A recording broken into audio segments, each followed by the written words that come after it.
Story 27. Birds of a Feather 3. They all fly to the tree. One by one, they begin to sing. The cat is angry. He chases away each bird as it begins to sing. But another bird comes. The cat runs after that bird too. The cat chases many birds away, one after another. After many hours, the cat grows tired. He cannot win against so many birds.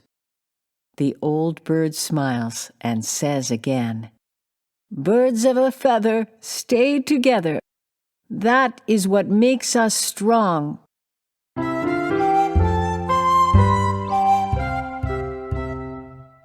Hooray! Let's sing our song.